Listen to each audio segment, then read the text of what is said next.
Christmas Eve, 1895. Snow settles over the Blue Ridge Mountains of North Carolina, quiet, indifferent, ancient. And somewhere behind iron gates, half hidden by winter trees, something has just been finished that has no business existing here. They called it a house. That word doesn't survive contact with the reality. 250 rooms. Sit with that for a moment. The White House, the most famous residence on Earth, home to the leader of the free world, has 132. Biltmore had nearly twice as many. We're talking about 178,926 square feet of living space, 4 acres under a single roof. If you slept in a different bedroom every night, you wouldn't repeat yourself for over a month. 35 bedrooms, 43 bathrooms, at a time when most Americans were still making do with outhouses. 65 fireplaces, 3 separate kitchens, an indoor swimming pool holding 70,000 gallons of heated water when most of the country was still bathing in tin tubs, a bowling alley, a gymnasium, a library built to hold 10,000 books. But the numbers alone don't tell the full story. What makes them truly staggering is where this was built. Not Manhattan, not Newport, Rhode Island, where the Gilded Age wealthy spent their summers trying to outdo each other with what they politely called cottages. This palace was erected in the wilderness of western North Carolina mountains, mist, and not much else. The nearest major city was hours away by train. Over 1,000 workers. 6 years of construction. Italian stonemasons imported from Europe because American craftsmen didn't possess the technique for what was being attempted. A private railway built from scratch just to move materials up the mountain. Millions of pounds of Indiana limestone, marble from Italy, oak from England, tile from Spain. The final cost, $6 million in 1895, north of $200 million today. For that money, you could have built colleges, entire towns. Instead, one man built a home. And here is what no tech billionaire, no robber baron, no modern titan of industry has managed to match. Biltmore remains, to this day, the largest privately owned residence ever built in the United States. Not the largest of its era, the largest in the entire history of this country. It stands alone, which raises the only question that matters. Why? Why here? Why this scale? And who was the man quiet enough, strange enough, singular enough to dream it into existence? He was nothing like the other Vanderbilts, and that difference changed everything. George Vanderbilt, the quiet billionaire. He was born on November 14th, 1862, into the wealthiest family in America. And if you'd encountered him at a society dinner, the kind his family threw with regularity, the kind designed to remind New York exactly who the Vanderbilts were, you might have looked right past him. That was the thing about George. While his older brothers, Cornelius and William, were commanding front pages with their railroad dealings, and their wives were waging the kind of quiet, vicious, social warfare that defined Gilded Age Manhattan, George was in the library. He was always in the library, shy, private, more comfortable with a rare manuscript than a room full of people performing their own importance. In a family that had turned ambition into an art form, George was the anomaly, the one who seemed, to his relatives at least, almost dangerously unconcerned with power. His grandfather, Cornelius Vanderbilt, the Commodore, had died in 1877 when George was just 15. He left behind a fortune exceeding $100 million. In today's terms, several $100 billion, the largest private fortune in American history at the time. The old man had built it on steamships and railroads, dismantling competitors with a coldness that even his fellow robber barons found unsettling. He understood money the way a general understands a battlefield as territory to be seized, held, expanded. George inherited none of that hunger. While his brothers extended the family's railroad empire, George did something that would have genuinely baffled the Commodore. He pursued an education, not the performative kind, not the polished surface learning of wealthy young men who studied just enough to appear refined at dinner parties. A real education, consuming, obsessive, lifelong. By his mid-20s, George spoke 8 languages: French, German, Italian, among others not acquired through tutors in carpeted parlor rooms, but through years of actually living abroad, moving through European cities, absorbing culture the way other men absorbed profit. He read ancient Greek. He studied art history, architecture, agriculture, forestry, his personal library grew to over 23,000 volumes, one of the largest private collections in the country. And these weren't books arranged by the yard to signal sophistication to house guests. George had read them, annotated them, in multiple languages. In a family of empire builders, he was a scholar. In an era that measured a man by what he owned and controlled, George measured himself by what he understood. His brothers thought he was squandering himself. Society columnists called him peculiar, eccentric, a Vanderbilt who somehow hadn't gotten the message. George didn't appear to notice. He had more money than he could exhaust in several lifetimes, and he had already decided what he was going to do with it. Something that would outlast the railroads, outlast the social ambitions, outlast the whole noisy machinery of Gilded Age competition. He just hadn't found the place yet. Throughout his 20s, George moved through Europe, not as a tourist, collecting impressions, but as a student conducting a long, serious inquiry. He walked the great chateaux of France's Loire Valley Chambord, Chenonceau, Blois, studying not just their architecture, but their logic, how they commanded their landscapes, how they balanced grandeur with habitation, how they had been built to endure. He toured the country estates of English aristocracy, observing how families managed vast landholdings across generations. He walked through Italian palazzos and German castles. He was building an education in a subject that had no formal curriculum: how to create something permanent, something beautiful, something worthy of the word legacy. And somewhere in those years of looking, a vision took shape. Not a copy of what he'd seen in Europe, something genuinely American, ambitious in scale, modern in technology, rooted in the land, but carrying the elegance and seriousness of the old world. A working estate, a place that could sustain itself through scientific forestry and agriculture. A home large enough for his books, his art, his guests. A statement, though George would never have used that word, about what America was capable of when someone refused to settle for the ordinary. In 1888, George came to Asheville, North Carolina, for the first time. His mother Maria's health had been declining, and the mountain town had developed a reputation: clean air, mild climate, the kind of place doctors recommended for lung ailments. Wealthy Northerners were beginning to discover it. The Southern Railway had recently extended service there, making it accessible without making it crowded. George stepped onto a ridge above the French Broad River. The Blue Ridge Mountains rose in every direction, layered in mist, ancient and unhurried. And he felt something he had never felt in the drawing rooms and ballrooms of New York. Stillness, space, the sense that something extraordinary could be built here, and built to last. The land itself was not promising. Most of the acreage around Asheville had been stripped, logged out, farmed to exhaustion, then simply abandoned. What had once been dense Appalachian forest was eroded hillsides and depleted soil. By most practical assessments, it was nearly worthless. George looked at it and saw possibility.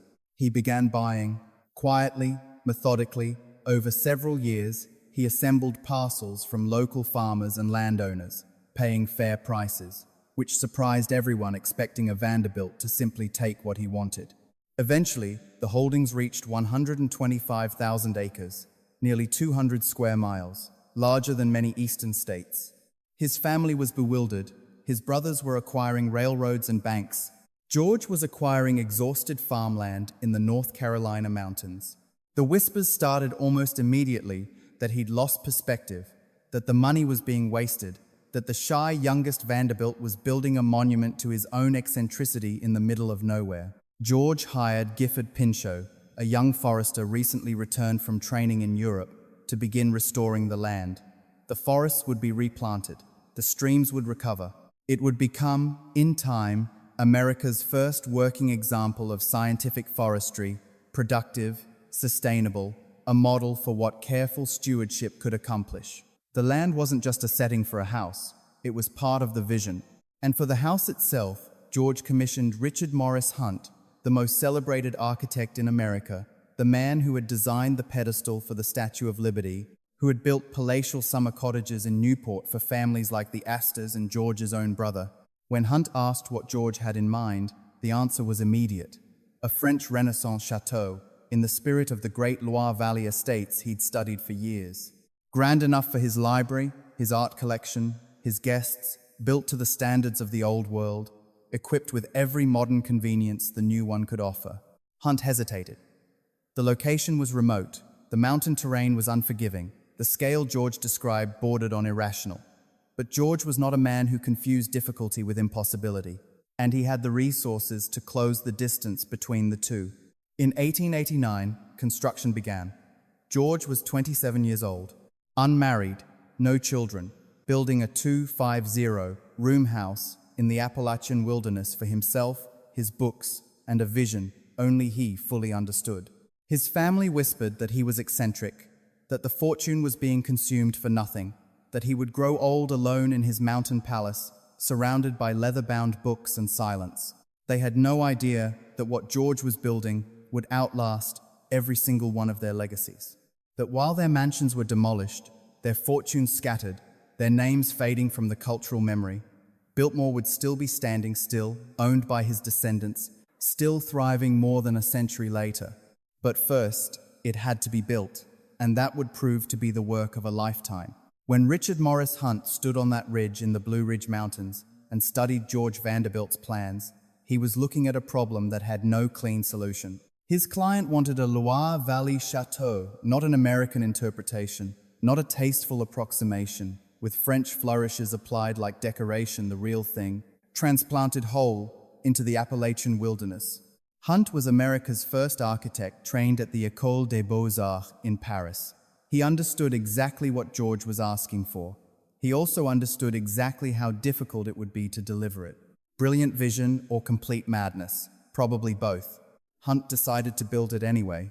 The design drew primarily from three French chateaux, Blois, Chenonceau, and Chambord.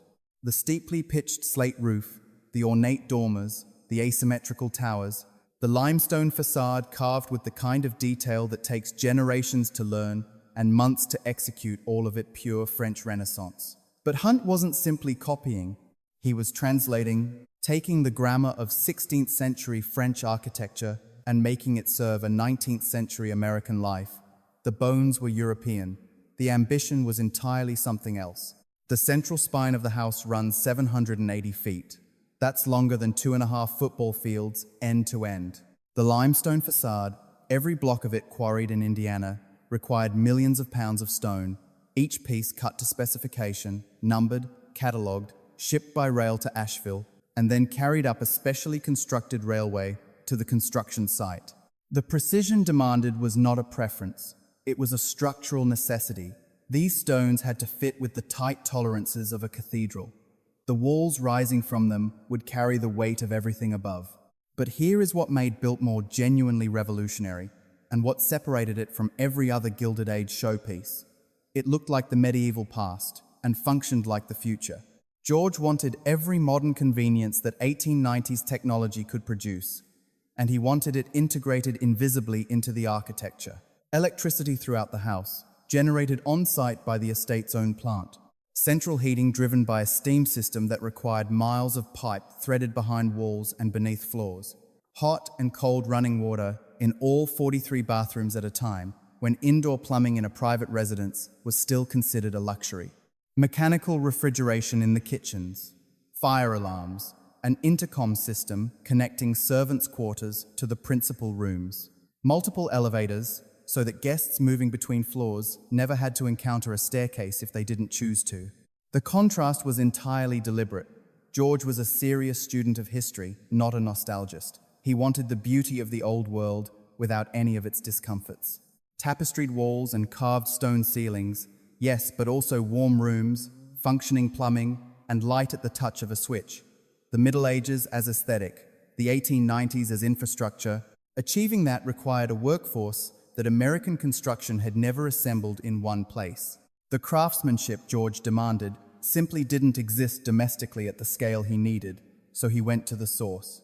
Italian stonemasons arrived by the dozen men who had trained on cathedrals and Renaissance palazzos, who understood how to cut limestone so that an arch locked itself under load, how to carve ornamental detail that would hold its definition for centuries. French artisans came to execute the plasterwork ceilings of extraordinary intricacy, molded and installed and finished by hand, room by room. English woodworkers brought their mastery of carved oak paneling, Spanish tile setters laid floors designed to outlast everyone in the building. For the duration of construction, the estate became a small, improbable international settlement on the side of an Appalachian mountain. European craftsmen lived on the grounds, worked alongside American laborers, passed on techniques that had been refined over generations. In a country that had been building for barely 2 centuries, Biltmore became an unofficial school of old world craft. The knowledge transferred. The standards it set did not disappear when the scaffolding came down. The work itself was punishing.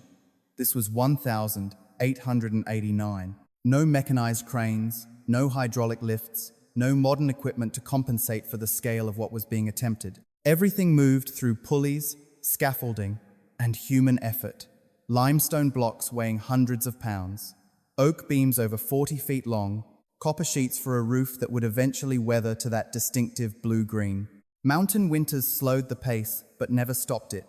George was not a patient man when it came to his vision, and the details were relentless. The banquet hall ceiling rises 70 feet. The steel trusses supporting it had to be engineered for load, then disguised entirely as medieval woodwork, so the illusion held. The library's carved oak ceiling required months of carpentry on that single room alone. Stained glass, much of it sourced from Europe, was designed individually for each window's specific location and light. Floor tiles, door hardware, light fixtures, George reviewed every choice personally. His approval was not a formality.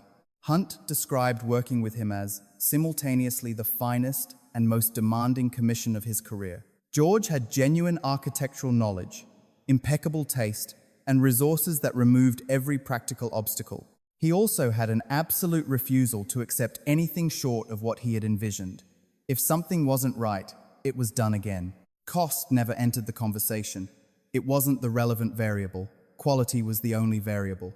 Frederick Law Olmsted, the man who had designed Central Park, was brought in to address the landscape with the same seriousness Hunt brought to the house.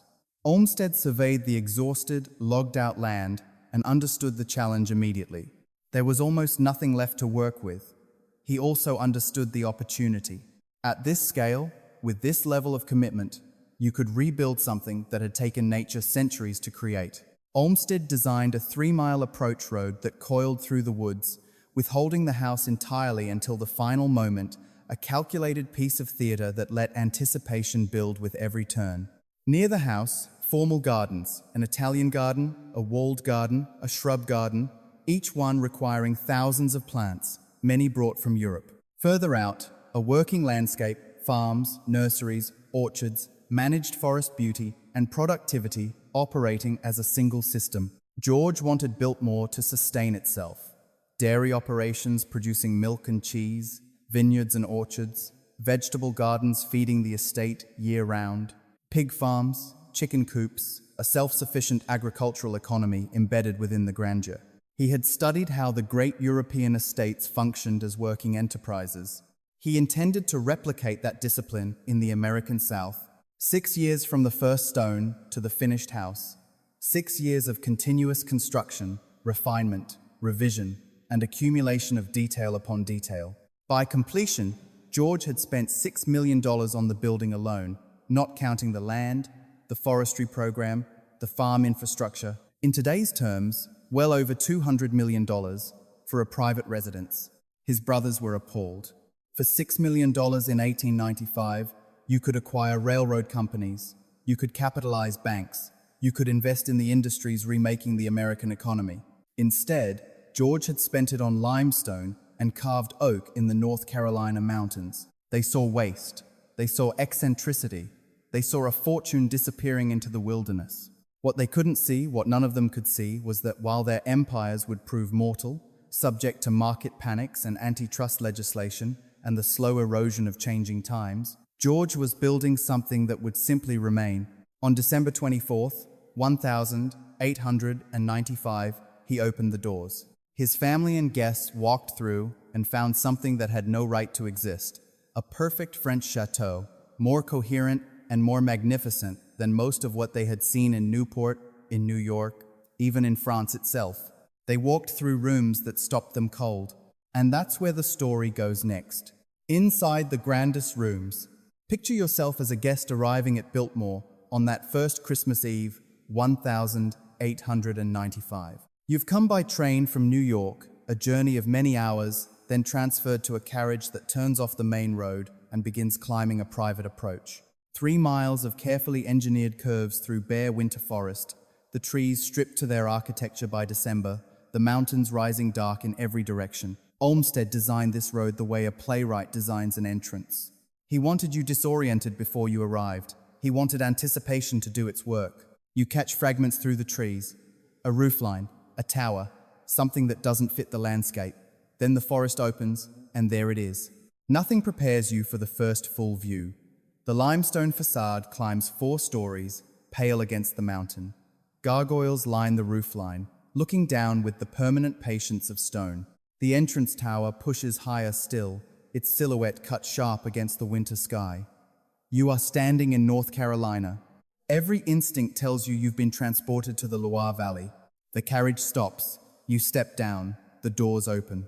The first room is not what you expect. Not a formal entrance hall, not a parlor staged for first impressions. George's opening move is the Winter Garden, an enclosed courtyard with a glass ceiling that floods the space with natural light even on a grey December afternoon. Palms reach upward. Ferns and exotic plants press in from every side. A fountain turns at the center, its sound surprisingly intimate in a space this size. The floor is laid in intricate tilework.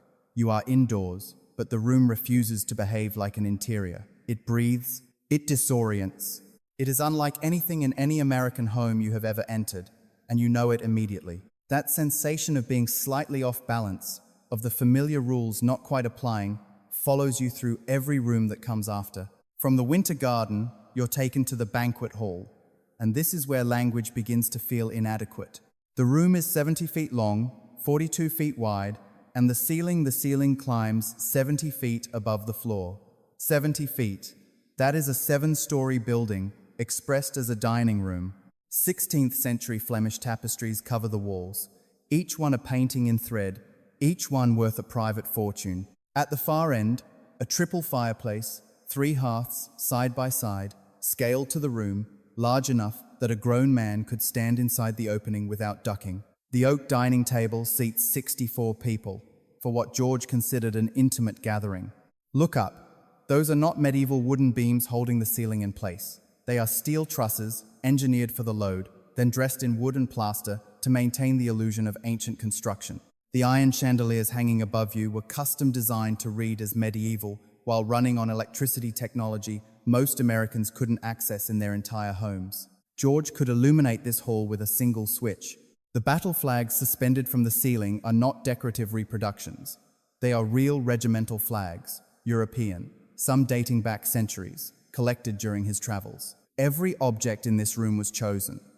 Nothing was placed for convenience. The library comes next, and if the banquet hall is designed to overwhelm, the library is designed to hold you. 2 stories of carved walnut shelving, floor to ceiling, carrying 10,000 volumes from George's personal collection. A painted ceiling depicting mythological scenes, worked with the same seriousness as the room below. Tall windows positioned to pull in the best available light. Comfortable chairs placed to take advantage of it. A marble fireplace built for the specific pleasure of reading on a cold afternoon. A concealed spiral staircase leading to the upper gallery. These were not books purchased by the yard to signal culture. George had read them, annotated them, in multiple languages, across decades of genuine scholarship. First editions, rare manuscripts, texts, in French and German and Italian and Greek. This was a working library, assembled by a working mind, and the room was built to match the seriousness of the collection. The music room follows, though that name understates what the space was intended to do. Tapestries on the walls, a pipe organ integrated into the architecture, not added as an afterthought. Furniture arranged in the European salon tradition, designed for evenings of performance and conversation, rather than formal display. George wanted his home to function as a center of culture, and the music room was where that intention was most explicitly realized. Move through the rest of the house, and each room offers its own distinct world. The breakfast room hung with Albrecht Dürer prints, the table set with custom-designed china. The billiard room paneled in Spanish leather, the ceiling painted, the woodwork carved with the patience of a different century. Every room has its own register, its own atmosphere, its own particular weight. And then the details that reveal just how seriously George took modern comfort. 43 bathrooms in 1895, each with hot and cold running water, porcelain fixtures imported from Europe, heated towel racks, floors and walls in tile that would hold up without complaint for the next century. While most Americans were still making the walk to an outhouse in the dark, guests at Biltmore bathed in conditions that rivaled the finest hotels on the continent. The indoor swimming pool reads like a Roman bath, elaborate tile work covering every surface, the water heated, the lighting installed beneath the surface, at a time when underwater illumination was barely a concept. The pool filtered and heated 70,000 gallons. Adjacent to it, a fully equipped gymnasium, which in 1895 was not a standard feature of anything. Physical fitness was not yet fashionable. George was not interested in fashion. There is a proper bowling alley in the basement, not a gesture toward one, a fully operational installation with custom equipment, a gun room displaying hundreds of rifles and shotguns, with the care usually reserved for paintings. Wine cellars designed to maintain thousands of bottles at exact temperature, rooms dedicated entirely to the storage and maintenance of hunting equipment. The servants' quarters, because a house this size required a small army to operate, were better appointed than most American homes of the period. Individual rooms rather than shared dormitories, separate dining rooms and sitting rooms, a laundry fitted with modern machines, 3 kitchens running simultaneously, equipped with mechanical refrigeration, gas ranges, cold storage, and every system needed to produce multi-course meals for dozens of guests, day after consecutive day. What registers most, moving through all of it, is something harder to quantify than square footage or room count. The house doesn't feel cold. George built Biltmore to be inhabited, not admired from a respectful distance. The chairs are scaled for actual sitting. The fireplaces were lit every day they were needed. The beds were made to sleep in. This was not a palace engineered to communicate power or intimidate rivals. It was a home extraordinary, in every particular, yes, but designed at its core for comfort, for beauty, for the specific daily pleasures of a man who knew exactly what he wanted his life to feel like. Sustaining that life, however, required something George couldn't quarry from Indiana or import from Europe. People, a great many of them, working invisibly from before dawn until well after dark to make the magic hold. That is its own story entirely. Every great house runs on 2 things, money and invisible labor. At Biltmore, the money was George Vanderbilt's. The invisible labor belonged to roughly 80 people, 80 souls at peak operation, 80 men and women whose entire existence, from before dawn until well after dark, was organized around a single purpose, ensuring that George and his guests never once had to think about how a 2-5-0 room house actually functioned. Not the fires that appeared lit before anyone woke, not the meals that arrived perfectly timed and perfectly prepared, not the beds turned down at precisely the right hour, or the shoes that reappeared polished to a mirror finish outside the bedroom door each morning. The machinery of Biltmore ran continuously and silently, and that silence was the whole point. 80 people, more than many small businesses employed. And unlike a business, most of them didn't go home at the end of the day. They lived inside the house they served, in quarters built into the structure itself. Their lives folded entirely into the life of the estate. The hierarchy that governed them was precise and unforgiving. At the top sat the house steward, effectively the general manager of the domestic operation, responsible for the budget, the provisioning, the overall coordination of every department under the roof. Below him, 2 figures who held the real daily authority: the butler, who commanded all male servants and controlled the dining room with the seriousness of a military officer, and the housekeeper, who oversaw every female servant and maintained the cleanliness and order of 250 rooms with exacting standards. These were not ceremonial positions. They hired, they fired, they set the schedule and enforced the discipline. In practical terms, they ran Biltmore.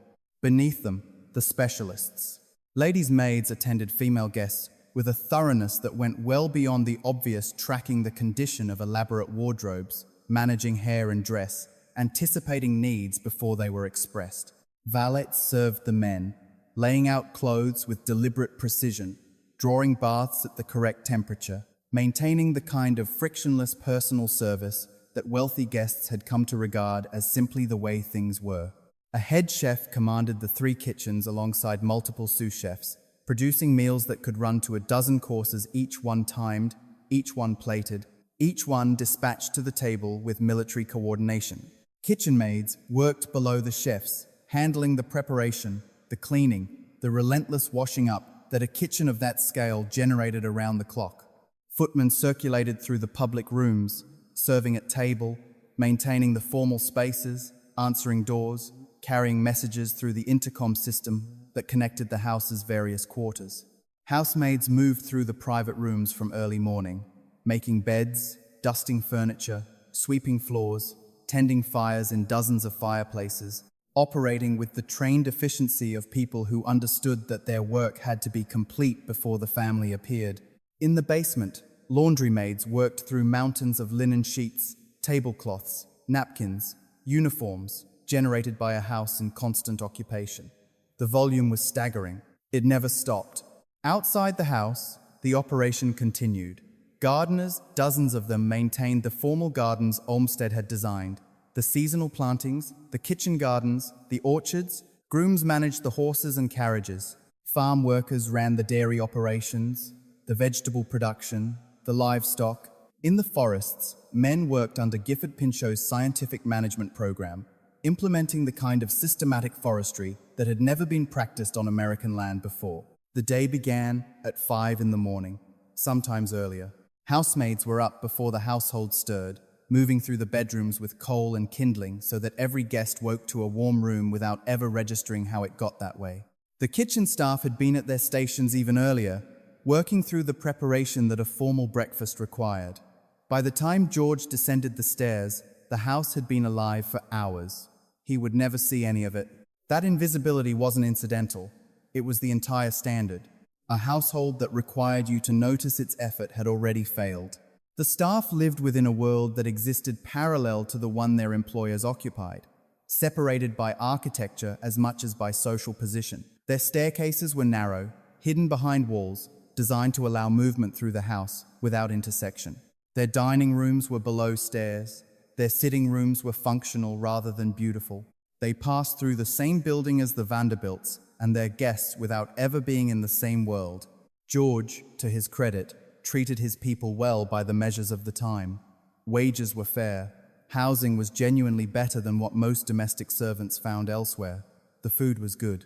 These things were not universal among Gilded Age households, and the staff noticed the difference. But fair treatment didn't make the work easy. A housemaid covered miles of corridor and staircase in a single day, carrying supplies, maintaining room after room, with standards that left no margin for acceptable. The kitchens ran hot regardless of the season, the ventilation systems doing their best against the sustained heat of 3 ranges operating simultaneously. The laundry was physical labor, hour after hour, day after day. The schedule ran 6 days a week, with Sunday afternoons off, when circumstances allowed, which was not always. Protocol governed everything. Rank was observed with the same rigidity as it was in the family's world above stairs. Senior servants did not socialize with junior ones.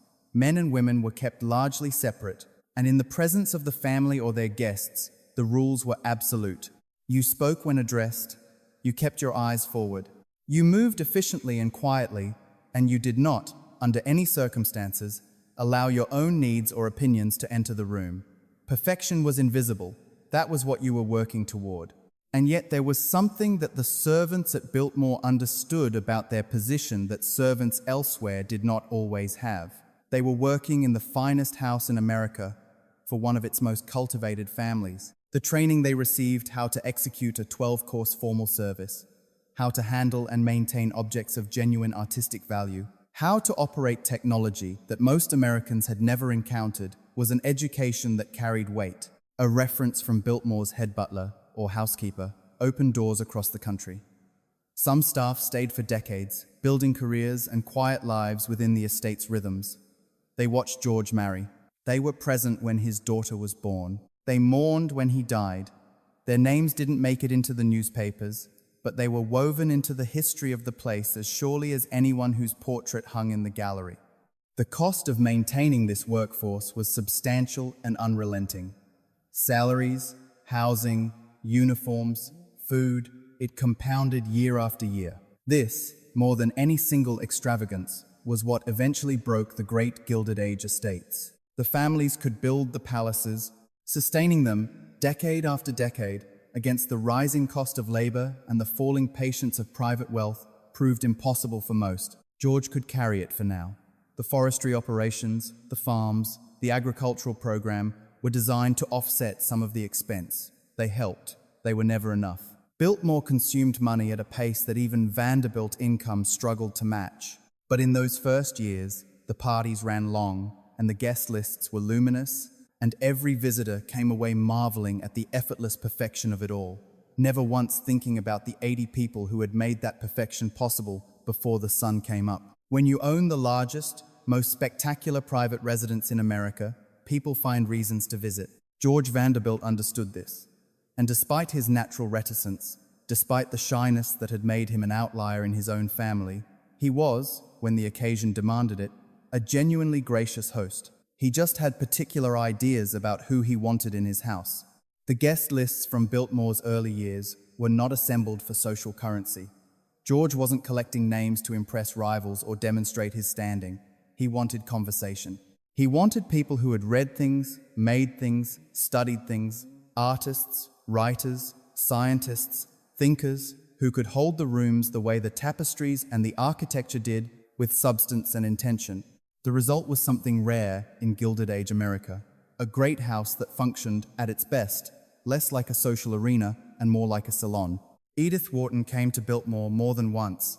The same Edith Wharton who would win the Pulitzer Prize, who dissected Gilded Age society in The Age of Innocence and The House of Mirth, with the precision of a surgeon who also happened to love her patient. She and George moved in similar intellectual currents, shared devotion to European culture, to literature, to the idea that taste was a serious discipline rather than an accident of wealth. One imagines them in that library, deep in the carved walnut and good light, arguing about novels, about French architecture, about what America owed to the civilization it had inherited and largely ignored. Wharton spent considerable energy in her fiction cataloging the vulgarity of new money. Biltmore complicated her thesis. This was Old World cultivation expressed through New World audacity, and whatever she thought of excess in the abstract, she recognized quality when she was standing inside it. Henry James came too. The irony of his visit was almost too perfect to be accidental. James had built his literary career on the drama of Americans encountering Europe, the collision between New World innocence and Old World complexity, the longing, the misunderstanding, the seduction. And here was Biltmore, a Loire Valley chateau in the Appalachian wilderness, built by an American who had absorbed Europe more thoroughly than most Europeans. James understood precisely what George was attempting, and he respected it. This wasn't the brash, imitative showiness he associated with Gilded Age money. This was genuine cultivation, uncomfortable, perhaps even a little melancholy in its ambition, but genuine. Alice Roosevelt visited as a young woman and brought a different kind of energy entirely. Theodore Roosevelt's eldest daughter was already notorious. By the time she arrived in Asheville, she smoked in public, wagered on horses, kept a pet snake named Emily Spinach, and operated according to a personal code that made the conventions of polite society feel like suggestions. Her father famously observed that he could run the country or manage Alice, but not both simultaneously. She adored Biltmore. The indoor pool, the scale of the dinners, the sheer improbability of the thing it appealed to, exactly the part of her that refused to be impressed by anything ordinary. Years later, she still told stories about it, with the particular pleasure of someone recounting an encounter that had genuinely surprised them. John Singer Sargent visited and worked here. The most celebrated portrait painter of the era, the man whose canvases defined how the Gilded Age saw itself, who captured the texture of wealth and confidence and faint anxiety with a technical mastery that no one has surpassed. Sargent came to Biltmore and painted. His presence wasn't incidental. It was a form of validation. George was not merely accumulating. He was creating something that a serious artist found worth documenting. The house parties ran long. Wealthy men from New York and the broader Eastern establishment would arrive for weeks at a time, spending their days in the 125,000 acres of mountain forest, hunting deer, bear, wild turkey through terrain that had no equivalent in the manicured Northeast, and their evenings at that 64-seat table, working through George's wine cellar, moving afterward to the billiard room for cigars and unhurried conversation. The gun room, with its hundreds of rifles arranged with the care usually given to paintings, was not decorative. The weapons were used. The forest was taken seriously. Christmas became the defining tradition. The banquet hall, dressed with evergreen garlands and candlelight, a tree of 20 feet or more anchoring the winter garden, guests arriving from across the country to spend the holiday season in a house that seemed to have been built specifically for this kind of warmth and abundance. There were formal dinners and musical evenings in the music room, performances that drifted through those high-ceilinged rooms with the ease of a house designed to hold sound beautifully. George wanted the kind of Christmas he'd experienced at English country estates during his years of travel, generous, unhurried, centered on pleasure rather than performance. The servants worked harder than anyone during these seasons.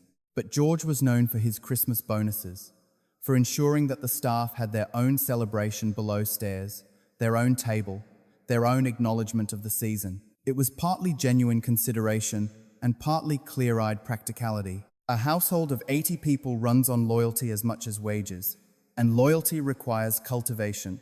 His family came too, though those visits carried a different weight. His brothers and their wives arrived with the competitive instincts that defined the Vanderbilt social world, comparing art collections and guest lists with the practiced casualness of people who cared enormously about such things, while pretending otherwise. George generally prevailed in these unspoken contests, which he found faintly tedious. He'd built Biltmore for himself, not for their approval, and the distinction showed. His mother, Maria Louisa Vanderbilt, visited when her health allowed. She had been the one steady voice of support during the years when the rest of the family regarded George's ambitions as evidence of eccentricity bordering on disorder. She believed in him when believing required something, but by the time the house was finished and open, she was already failing. She died in 1896, barely a year after that first Christmas Eve. George had built the house partly as a refuge for her, a place away from New York's punishing winters, somewhere beautiful and quiet where she could recover. She barely had time to know it. The triumph and the loss arrived almost simultaneously, which is the particular cruelty of things built in honor of people we are already losing. Scientific visitors came throughout those years, reflecting another dimension of George's intentions for the estate. Forestry experts, agricultural specialists, naturalists, people brought not for their social credentials, but for what they knew and could contribute to the ongoing experiment Biltmore represented. These were working visits. George wanted the estate to function as a demonstration project, proof that scientific forestry and modern agricultural practice could restore and sustain land that conventional wisdom had written off as exhausted. The conversations in those rooms covered more territory than the novels and art criticism. They extended to soil science, silviculture, the management of watersheds, the future of American land use.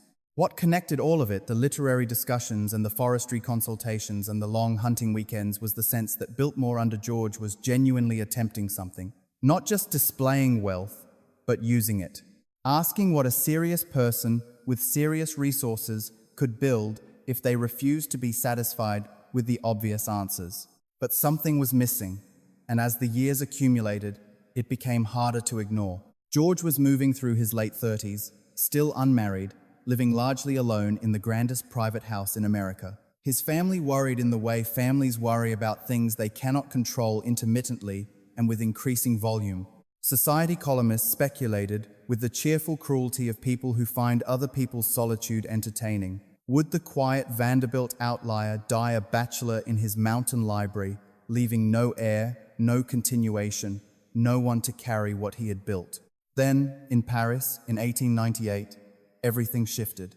Her name was Edith Stuyvesant Dresser, and she was, in almost every measurable way, George Vanderbilt's complement rather than his mirror. Where George was reserved, she was fluid. Where he retreated from social obligation, she moved through it with the ease of someone who had been trained for it since childhood and genuinely didn't mind the work. Worldly in the way that comes from experience, rather than study equally at home in Paris, London, or Rome, comfortable in the highest social registers of 3 continents, capable of managing a room the way George managed a library. She was 32 when they met, a widow. Her maiden name connected her to one of New York's oldest families, descended from Peter Stuyvesant, the last Dutch governor of New Amsterdam. Old money, old name, the kind of social foundation that made the Vanderbilt fortune look recently acquired by comparison. Her first marriage had been brief, to a much older man whose death had left her financially comfortable and socially established. She had used the intervening years to travel, to move through European society, to develop the judgment and the confidence that distinguished her from the women who simply occupied rooms like the ones George had built. George was 40 when they met. By all accounts, it was not a social arrangement. It was not strategic. It was, as plainly as such things can be assessed at this distance, love the kind that surprised him, that found the part of him that all the books and all the languages and all the years of solitary cultivation had not been able to reach. They married in Paris in June 1898. Small ceremony, close family, no newspaper announcement, no society coverage, no performance of the event for public consumption. Pure George, in other words. Then they came home to Biltmore, and the house changed. Not physically. The architecture was finished, the rooms were set, the collections were placed. What changed was the quality of life inside it. George had built a masterpiece and then lived in it, the way a scholar inhabits his study with deep familiarity and almost no social fluency. He understood every object in every room and had given almost no thought to how people should move through them together, how the house should feel in operation rather than in theory. Edith understood this instinctively. She had spent her adult life studying how great houses actually functioned in England and France and Italy, and she knew the difference between a house that was beautiful and a house that was alive. She also understood the ledgers. Within a relatively short time of arriving as George's wife, Edith had read the accounts carefully enough to see what he had chosen not to see. Biltmore was hemorrhaging money. The construction debt was one thing that was finished. It was fixed. But the operational costs were another matter entirely, and they had no ceiling. 80 servants, the maintenance of 250 rooms, agricultural operations that had been running for years without reaching profitability, an entertainment program conducted at a standard that made every house party an expensive production. Even a Vanderbilt fortune, even the kind of wealth that had seemed inexhaustible in 1889, was not immune to this kind of sustained pressure. Edith moved carefully. She was not going to strip the house of what made it what it was, that would have been a different kind of failure, and she knew it. Instead, she worked at the margins with the patience of someone who understood that large systems change slowly. She renegotiated supplier contracts. She consolidated staff positions where consolidation didn't compromise service. She brought discipline to the agricultural operations, pushing them toward the profitability they had been promising for years. None of it was dramatic. All of it was deliberate. George had built Biltmore as an act of vision. Edith was running it as an act of will. And then, in August 1900, Cornelia Stuyvesant Vanderbilt was born at Biltmore. The nurseries had a purpose. The estate had an heir. George, at 42, discovered he was a father. The years that followed were, by most evidence, the best of his life. The library he had built for himself was now shared. The forests and gardens he had spent years restoring were a backdrop for a family. He had a wife who understood him in the precise way that matters, not simply tolerating his peculiarities, but finding them reasonable, and a daughter he adored with the quiet intensity he brought to everything he cared about. Cornelia grew up with 250 rooms to explore and 125,000 acres as her backyard, with her own horses and her own teachers, in a world that had been built before she existed and that somehow managed to feel like it had been built for her. Edith was determined that none of it would spoil her. Discipline, real education, the understanding that what surrounded her was the result of serious effort and carried serious responsibility. Cornelia was being raised to inherit something, and Edith intended her to be worthy of it. For George, Biltmore was finally, completely, what he had imagined when he stood on that ridge in 1888 and felt something shift inside him. Not just a house, a life. He had 16 years to live in it. In March 1914, George traveled to Washington for what should have been a routine medical procedure, complications from appendicitis that had been troubling him for some time. The surgery went wrong.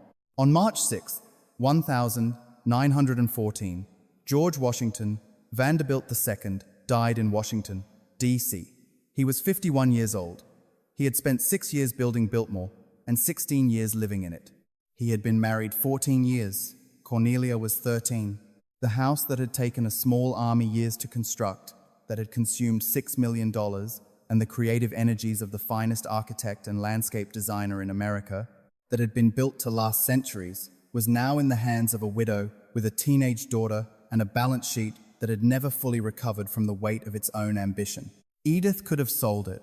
The expectation, in certain quarters, was that she would. The Gilded Age was ending with an almost audible finality. The Vanderbilt mansions on Fifth Avenue were already coming down.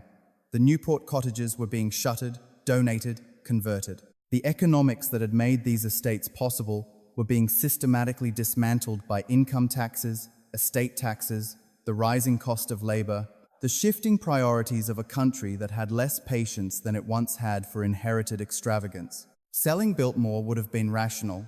It would have been defensible. It would have been, by any practical measure, the sensible thing to do. Edith did not do the sensible thing. She had loved George. She understood what Biltmore had meant to him, not as a display of wealth, not as a competitive gesture, but as a statement about what was worth building, what was worth preserving, what America could be when someone refused the ordinary. It was the place where their daughter had been born and raised.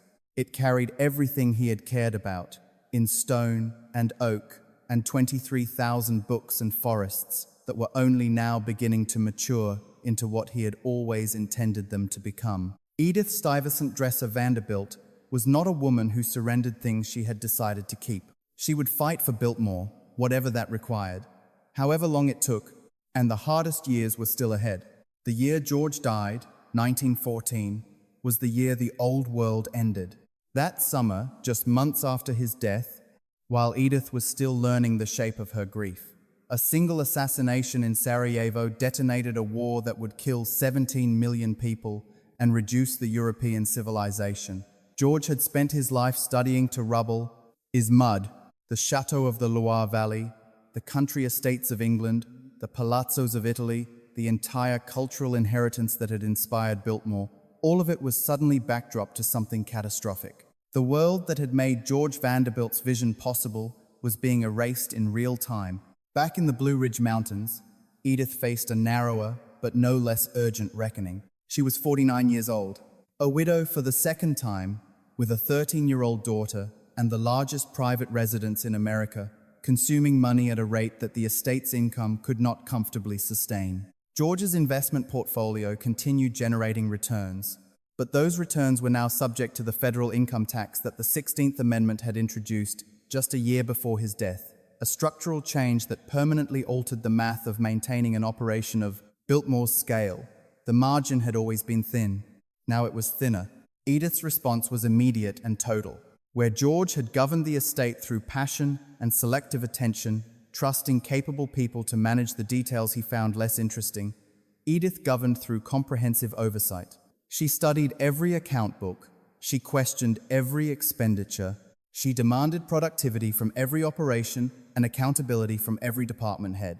The staff, long accustomed to George's gentle, scholarly presence, his tendency to wander the library rather than the ledgers, now answered to a woman who noticed everything and forgot nothing.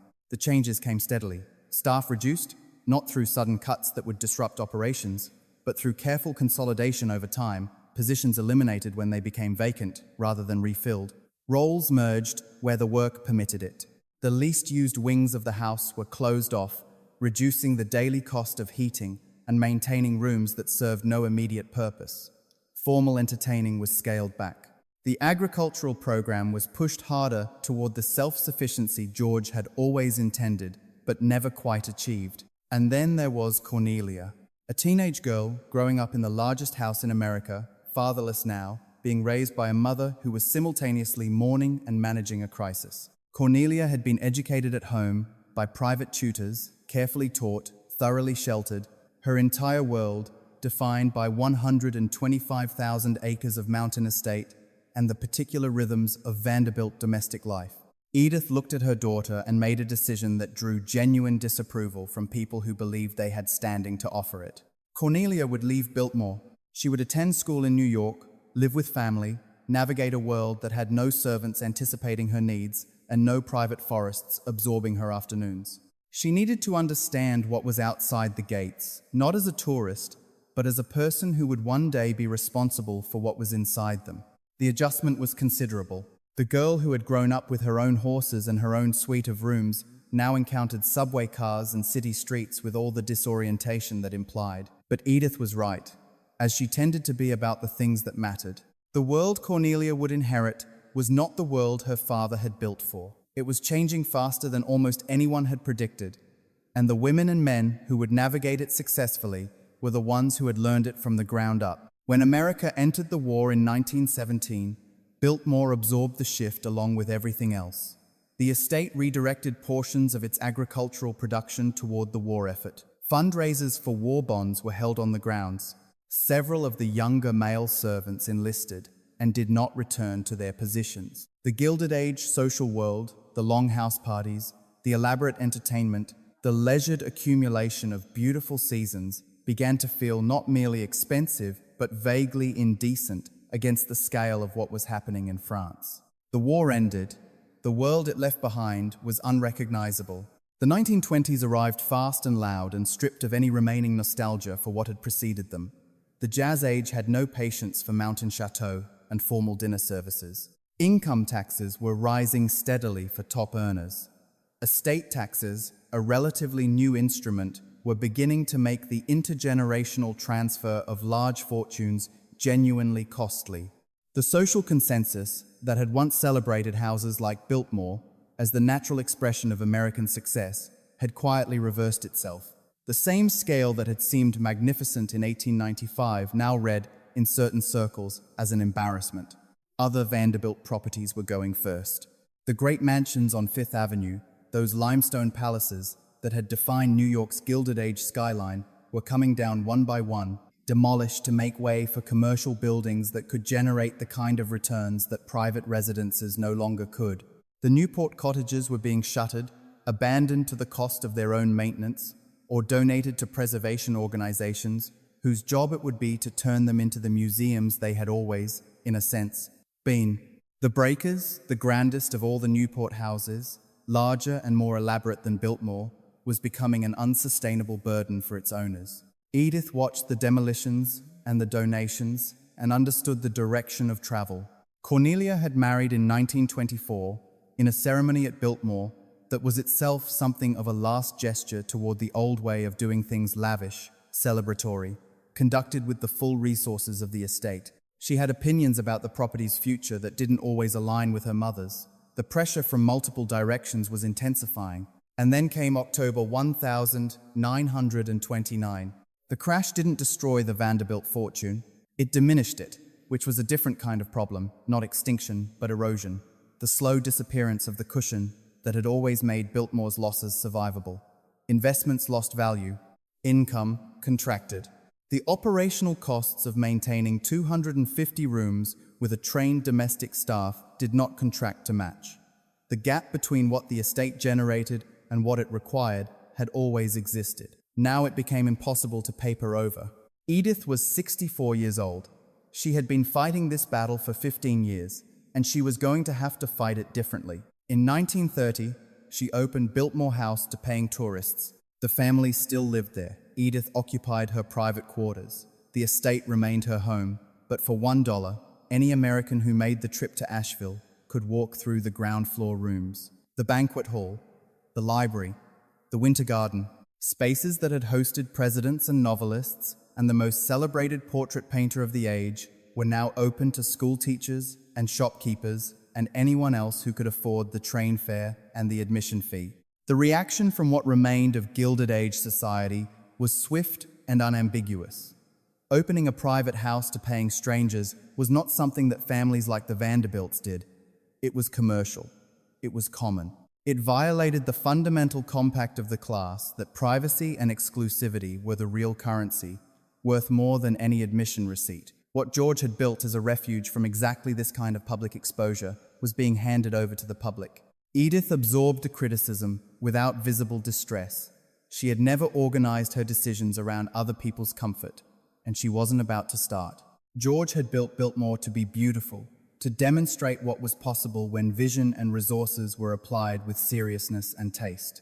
If the house was now going to survive by sharing that beauty with ordinary Americans who would never otherwise see anything like it, that seemed to her less like a betrayal of his vision than an extension of it.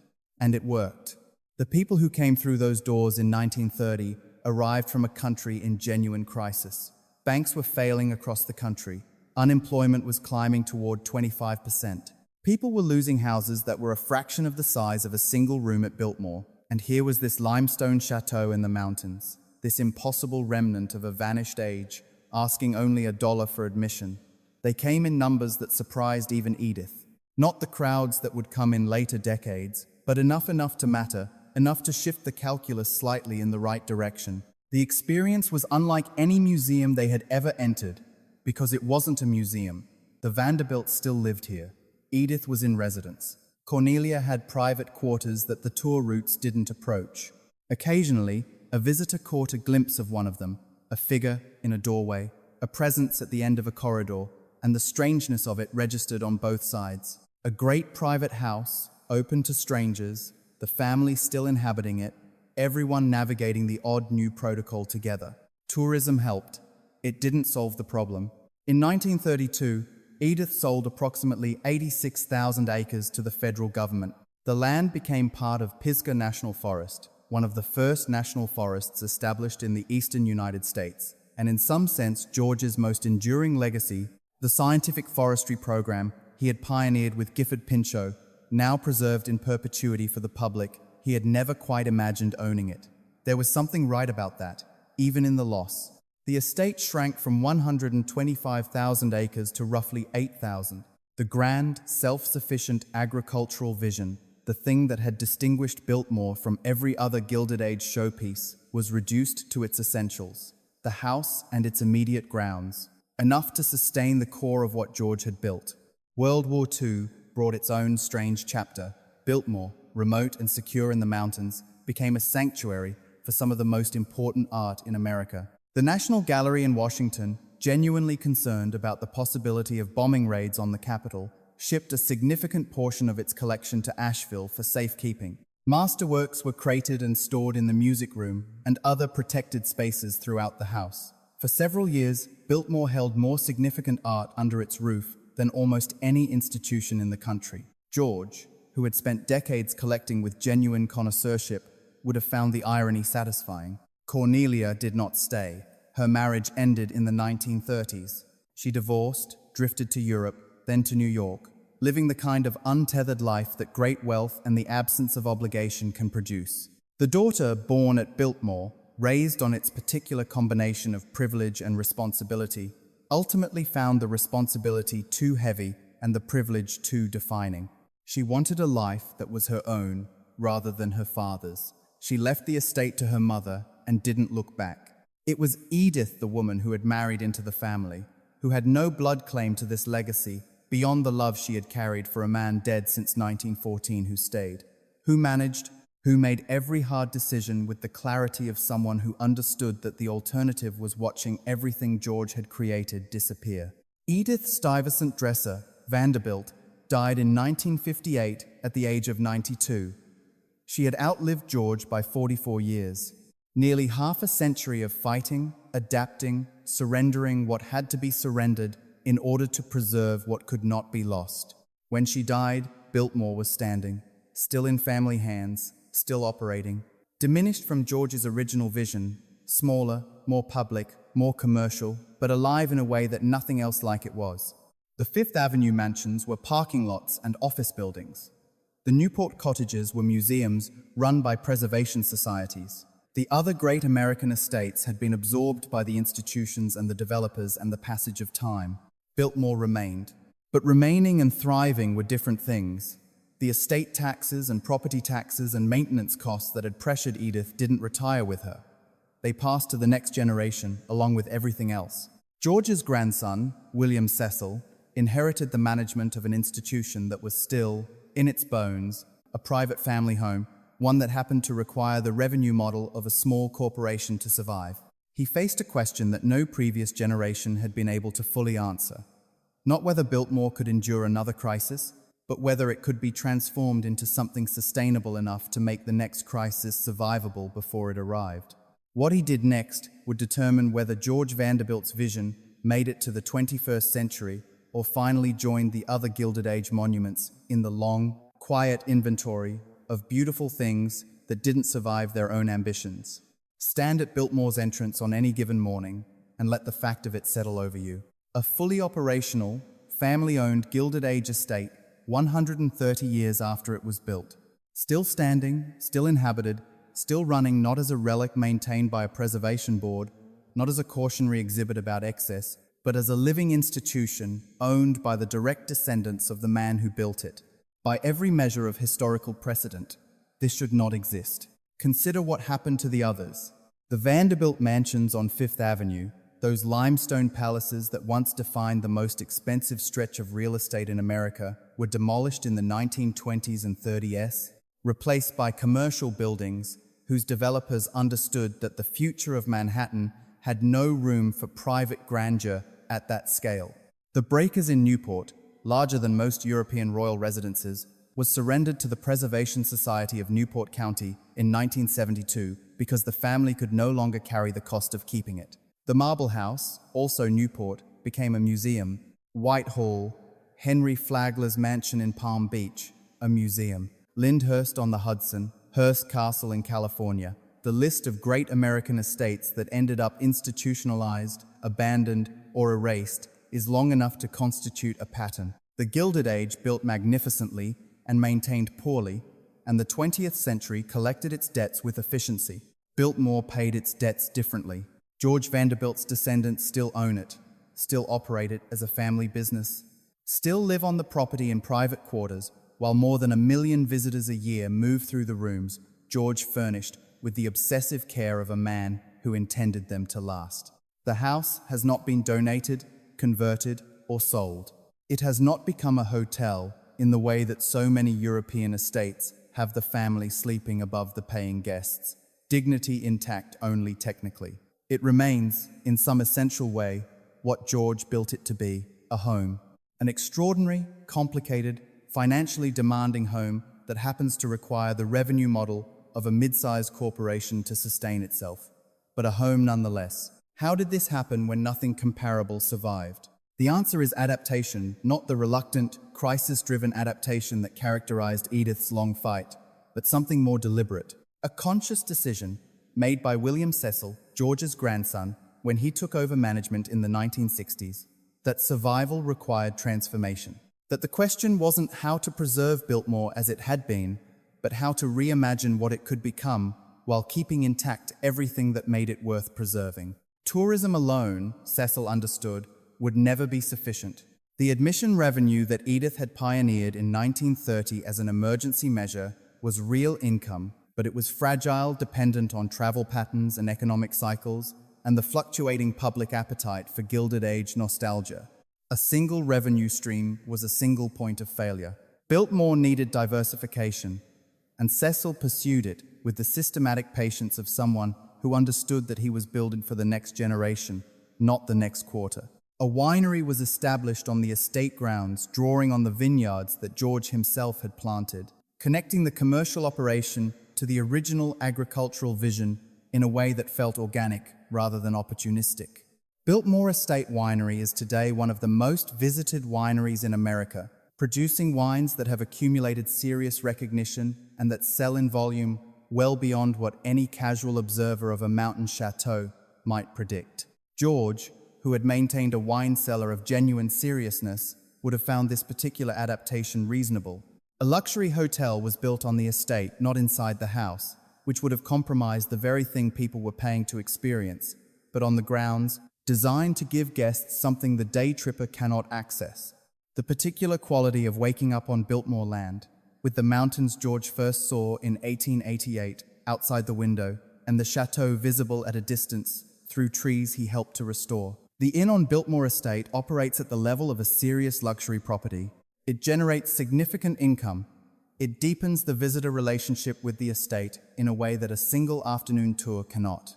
Restaurants followed, event spaces, a calendar of experiences, Christmas celebrations that draw on the tradition George established in 1895.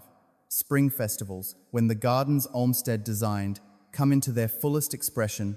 Outdoor programs that use the remaining 8,000 acres as the setting for the kind of engagement with landscape that George always intended the estate to produce.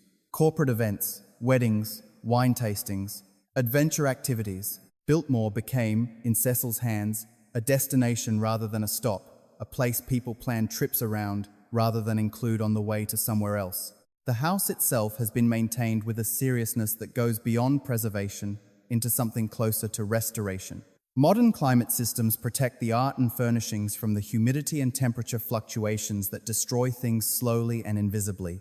Fire suppression technology that George's architects could not have imagined is integrated throughout the structure. A maintenance staff that, while nothing like the 80 servants of the original household, works continuously through every season to keep 250 rooms in a condition that honors the craftsmanship of the people who built them. Walk through Biltmore today, and the rooms look as they did in 1895. The banquet hall still produces that particular arrested silence in people who enter it for the first time. The ceiling climbing 70 feet, the tapestries covering the walls, the triple fireplace scaled to a room that seats 64 for dinner. The library still holds thousands of volumes from George's original collection, the carved walnut shelving still carrying the weight of an education assembled over decades of serious reading. The winter garden still breathes with exotic plants beneath its glass ceiling. The indoor pool, the bowling alley, the bedrooms, all of it maintained as evidence that this level of craft existed, was executed by human hands, and can still be seen by anyone willing to make the trip to Asheville. What distinguishes Biltmore from every house museum in America is precisely that it isn't one. The current generation of Vanderbilt descendants, George's great-great-grandchildren, are involved in the estate's operation in ways that go beyond nominal association. This is a family business in the full meaning of that term, inherited, debated, committed to, burdened by, and ultimately sustained by people who understand that what they are managing is not simply a property, but a responsibility that was passed to them by people who sacrificed considerably to ensure it could be passed at all. The complications of that inheritance are real and ongoing. So is the commitment. The economic model is genuinely complex. Admission revenue from 1 million-plus annual visitors covers a substantial portion of the operational costs, but not all of them. The winery contributes meaningfully to the bottom line. The hotel and restaurants generate income that the original estate could never have produced. Events and corporate bookings fill the calendar with the kind of high-margin activity that a venue of Biltmore's scale and setting can command. Together, these streams do something that would have seemed simply impossible to anyone watching Edith Vanderbilt sell off forest land during the Depression to keep the lights on. They make Biltmore financially sustainable. The challenges haven't disappeared. They've just changed form.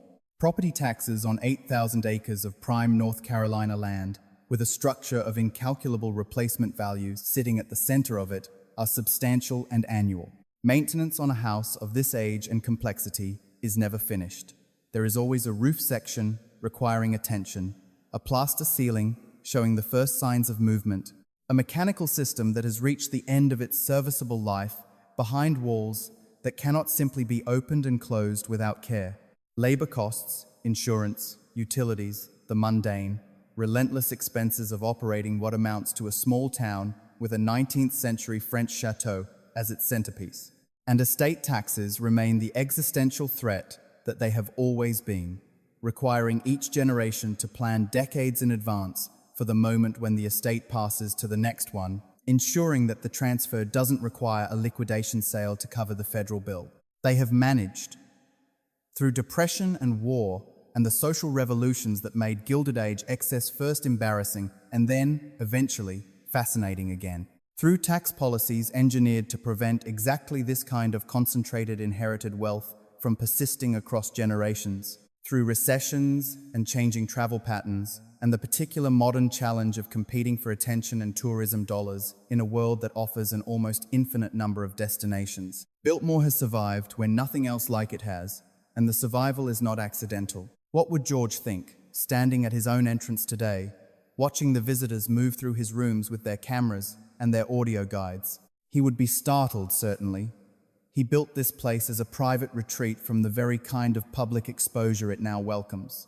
He was a man who found crowds exhausting and solitude productive, and the idea of strangers photographing his library would not have been his first choice for the house's future. But he would recognize it. The house is maintained at standards he would respect.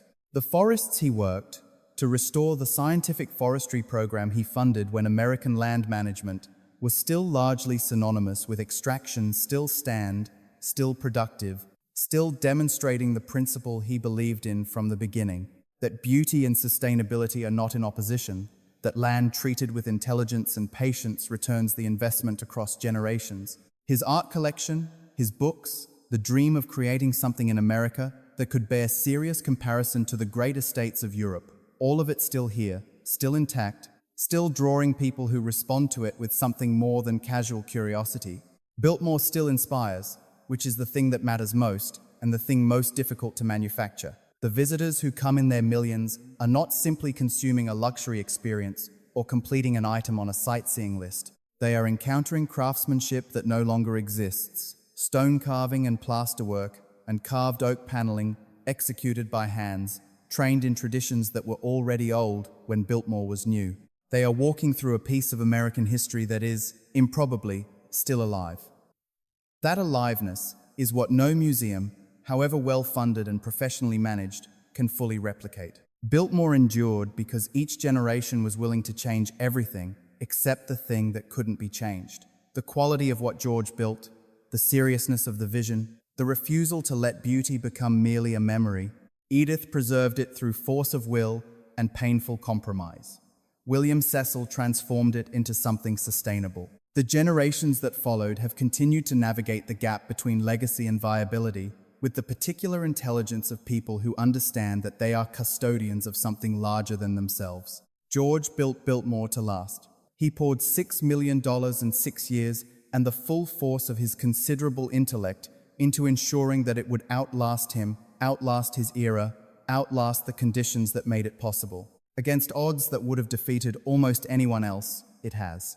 Stand at that entrance, look up at the limestone facade, the steep slate roofline, the towers climbing against the Blue Ridge sky.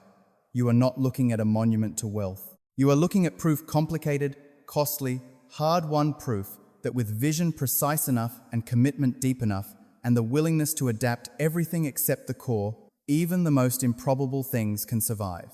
America's greatest mansion, still owned by the family that built it, still here,